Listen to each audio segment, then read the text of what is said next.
You can rest assured of your child's excellent performance when you register your child with Janan Schools, Bombo Karule Campus and Kabalagala. Due to their firm educational background, we have the best facilities in both arts and sciences, fully updated to the latest sector standards, right from Senior 1 to Senior 6, in an environment that offers a chance to apply practical skills in all fields. That include a computer lab, introducing our students to the tech world, a well-organized science laboratory, a fully stocked library with all the essential books a student may need, a model farm to equip students with all the basic knowledge in agriculture, plus extra vocational skills. We promote co-curricular activities in sports like badminton, table tennis, basketball, volleyball, chess, and many more other activities. Register your child today at both campuses in Bombo Kalule and Kabalagala campus. For more information, contact us on the numbers below.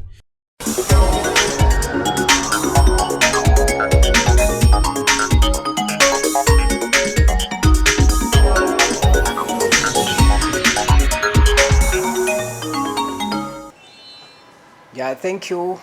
My name is Duluga Buni Philip. I'm the Deputy General Secretary, Uganda National Teachers Union.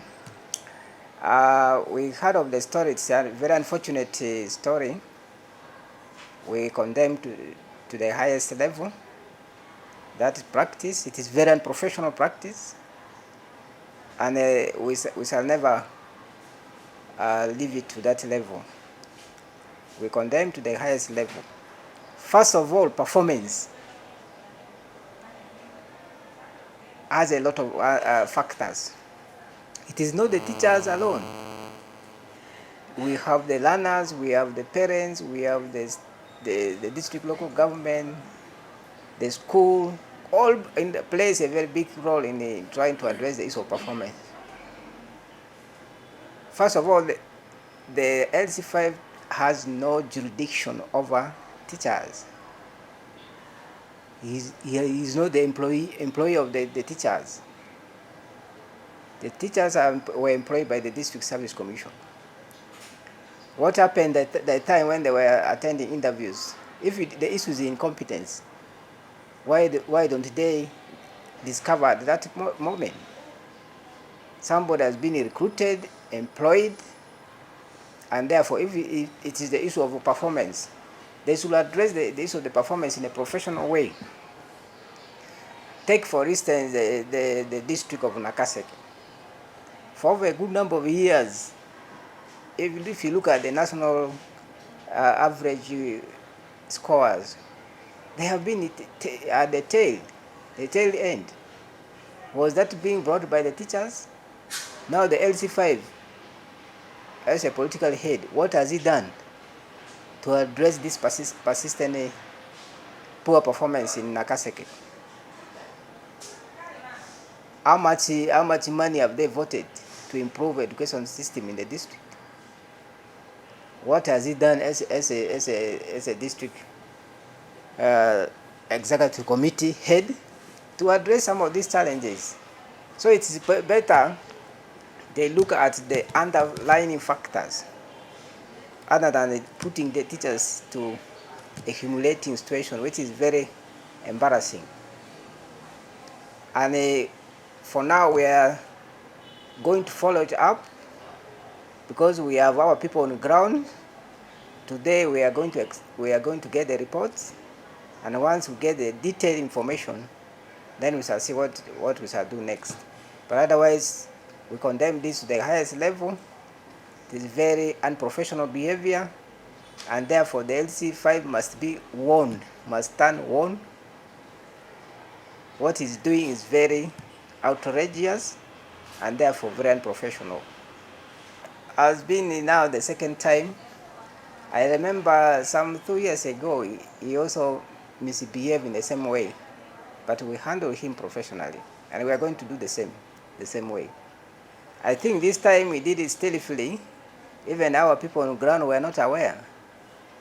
I'm told he called these people for a meeting and he deceived them that the meeting was meant to address the issue of poor performance.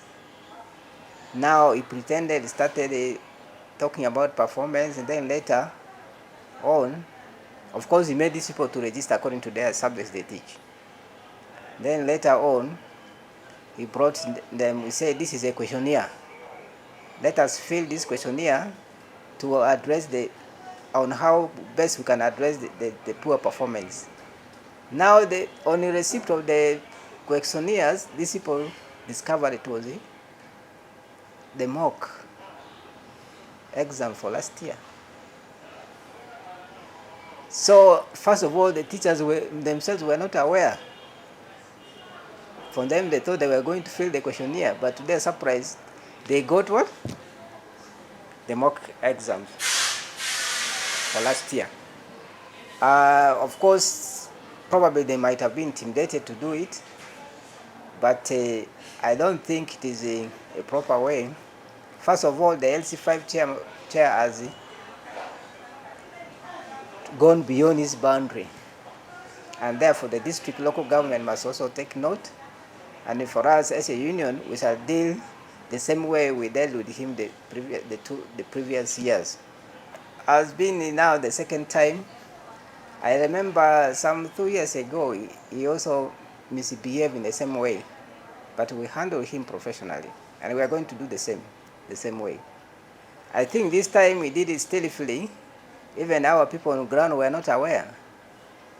I'm told he called these people for a meeting, and he deceived them that the meeting was meant to address the issue of poor performance. Now he pretended, started talking about performance, and then later on, of course, he made these people to register according to their subjects they teach. Then later on, he brought them, he said, this is a questionnaire. Let us fill this questionnaire to address on how best we can address the poor performance.